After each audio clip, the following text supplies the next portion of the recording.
All right, hi everyone. Welcome to Evolved Being YouTube channel. I am Sheena Dressel. We are Gaia and Sheena, bringing you debugging tools. So this is episode 9 of our 10 episode series where we are just talking about tools and little things to get those bugs out of your system. I think about us as these little programs, and yes, we have these psyches that are absorbing all of our surrounding information and have been since we were for babies. And now we grow up into these beings that kind of have already these programs going forth. And if we don't check on those programs and say, like, where did they come from? Is this serving me still? Do I still really want this in my life? Then when life is difficult or odd, or we get triggered, then those bugs come up and we act kind of unconsciously from a place that doesn't really serve us. So that's all of what today is about. Particularly, we are talking about triggers. So if you followed me so far, 8 episodes prior to now, we've talked about breathing techniques, we've talked about some kind of self-hypnosis techniques, we've gone into doing tension and release, as well as just being conscious and mindful and setting up the day to kind of reflect and create what we're doing. And today we're talking specifically about triggers, which we've already mentioned in the prior episodes, but we never really break it down, like what is a trigger, right?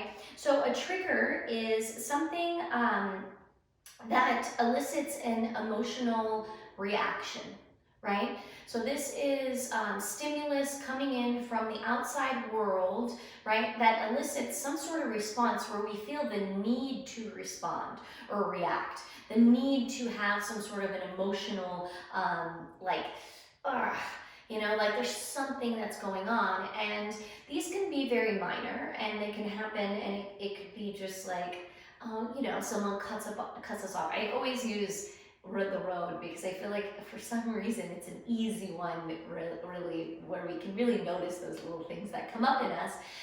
But yes, someone cuts us off and we feel that rage of like aggression out of nowhere. That's a trigger, right?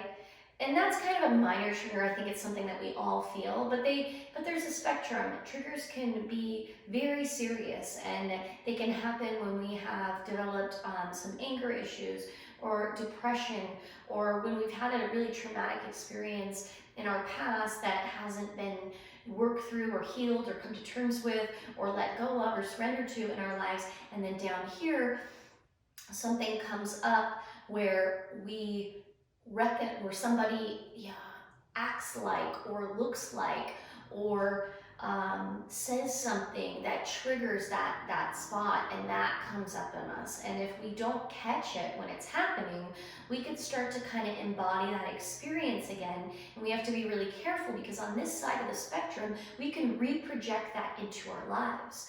And as we work with triggers, I think of them as a bug in the system, because if we don't have our emotions under control, if we're not managing them, if we're not noticing them when they come up, those triggers then kind of create this automatic reactivity in us, and then we go on for a little bit of time, or maybe even much longer than that, reacting or acting out something that we don't really want to be acting out. That's kind of that unconscious behavior. So that trigger can sometimes slip us into a pain body, and those pain bodies can last any number of amounts of time. So how do we work with triggers? And when I was kind of meditating on specifically this subject today, something came up about the pandemic. And I think because we're in this pandemic, because we're going through all of this, that, we get triggered more often because we're in a weird spot. And that happens when we're already in like that struggle bus sort of period of our lives.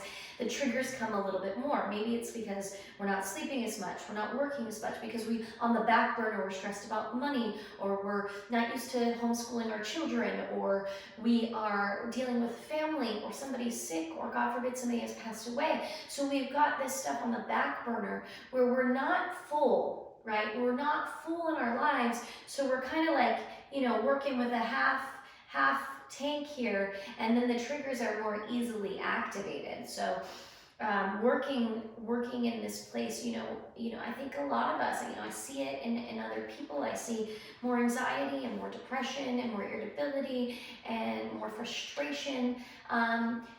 Mind you, I also see a lot of beauty. I see a lot of people helping. I see a lot of us transcending new periods of time.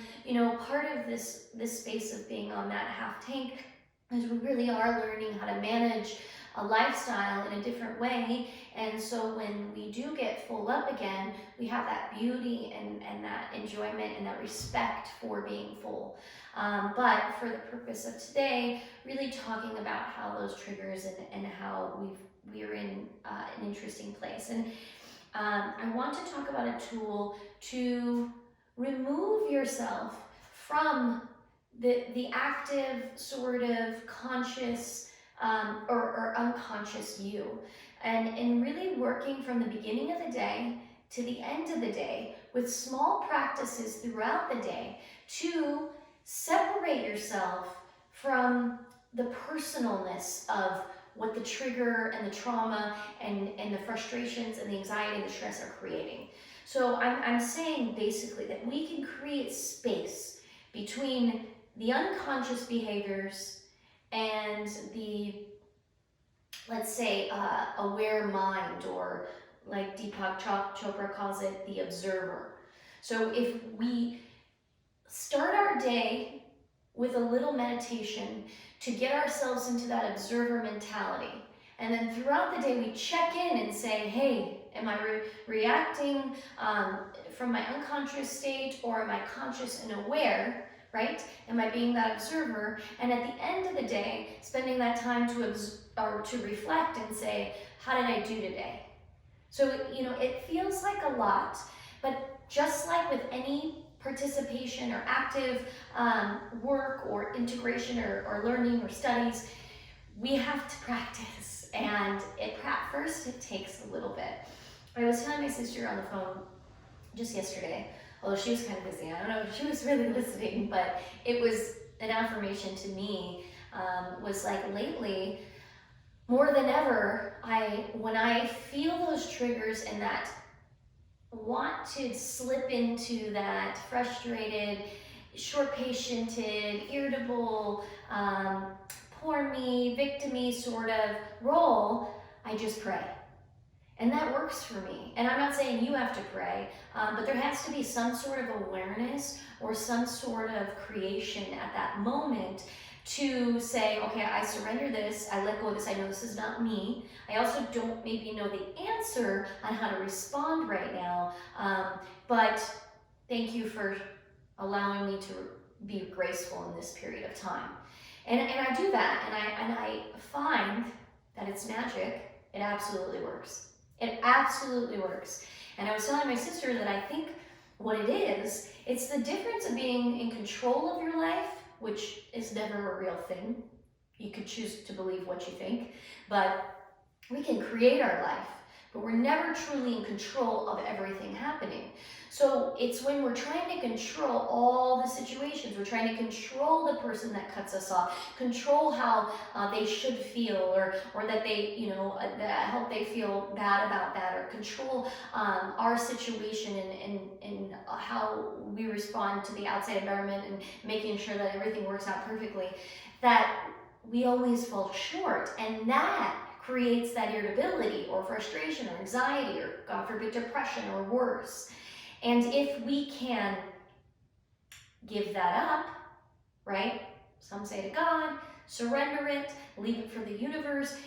If we can let go of that, because the truth is we don't have control to begin with, then that's when it just disappears. And it's so beautiful. And that's what I'm telling you right now, I do on a regular basis. Even something as simple as someone that shouldn't probably irritate me, irritates me, or something like that.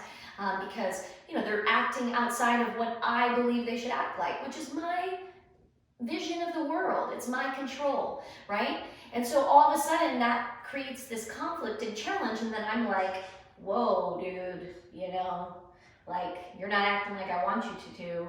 And then all of a sudden I want to impose my understanding of it. Whereas now I just know that I want to come from a graceful space and I say, God, universe, angels, I don't know why I'm feeling this way, but this is not the way I want to be. It's not the way I want to behave.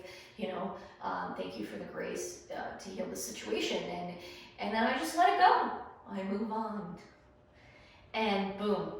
And the quicker I do that, the less time of that conflict or challenge exists. And how do I remember that? Well, it's taken me a long time.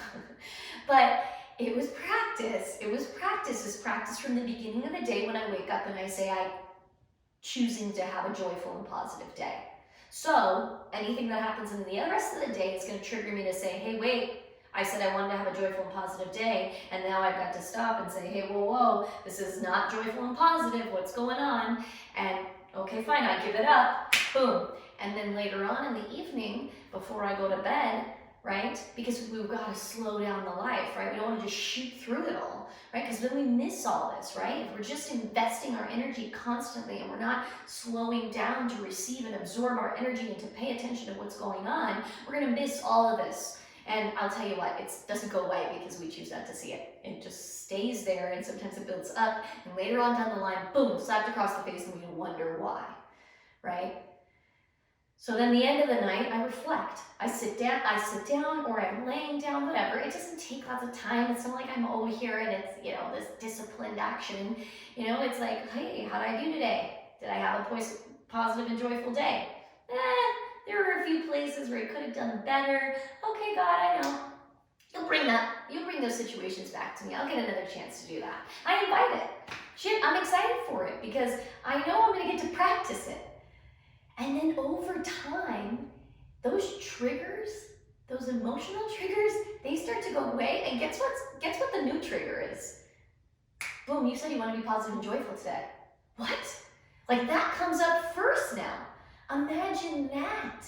So that's the new system. That's the reprogram. That's the program I'm telling you we can put into ourselves so that the triggers aren't irritability, stress, frustration, anger. The triggers are, hey, how are you going to be beautiful today? Knock, knock. Did you breathe? Did you take a second? Because I noticed you're starting to get a little hyped up. Maybe got a little bit too much coffee. You're getting real excited. Like, you want to bring it down. You want to pay attention, smell the roses. So your angels or your God, your universe, it taps you on the head and it says, hey, how about you stop and smell the roses? And that is the reprogram today. That's what I'm working with. So how do I do that? Let's just go back over that. 1, morning time. You've got to set your day. I'm not telling you to spend 10. I'm not telling you to even spend that much time. It takes how many seconds does it take to think? You're thinking all the time, I know it. You're thinking about things, responding with thoughts, boom, boom, boom. All I'm saying is you stop in the morning when it's quiet, before all the stuff comes piling in, and you say, today I'm going to have this type of day. Today, these are the emotions that I'm going to feel. Today, this is the person I'm going to represent. And then, you follow through all day long. And if you make a mistake, if you mess up, if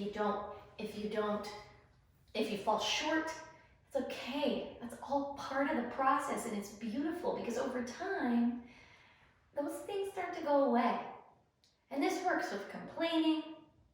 This works with sad thoughts. This works with angry thoughts. This works with, that negative self-talk, right? This works with not being good enough. This works with food control and diet and fitness and our loved ones, and it works with everything, and it doesn't cost money, and it doesn't take time out of your day. You don't have to stop what you're doing. You can do it right here in your mind. And that's it. That's your debugger today. And then we'll just be like Gaia. Thank you so much. I don't know if I said it, but evolvebeing.com, I am now teaching yoga classes. Come take a yoga class, virtual. I do it right here in the space I created for you. Like, what a beautiful time we get to live in, where we get to create from our own spaces with a video camera and connect. And I know it's not perfect, and I know there's negativity attached to connection in the virtual space and that, but there's also positivity, right? We're so lucky to be able to be in this day and age where we can connect in these ways. Yes, we have to moderate and we have to be careful, and we can't overdo it, and we have to remember what's real and what's not real, but we did that before in regular life. So just, flow with it. Let technology be a part of your life in a positive way. But don't let it take away. Let it contribute, just like everything else. And yeah, join me Tuesdays and Fridays at 9 a.m. You can sign up Pacific Standard Time through my actual website. You just click right on it. You go right to pay. It's $12, cheaper than a martini.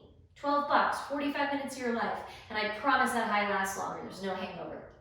And yeah, that's it. Sign up for the consultation. Come see me, whatever you want. I'll see you soon. Thank you so much. It's always a pleasure serving you. Gaia says bye. Namaste.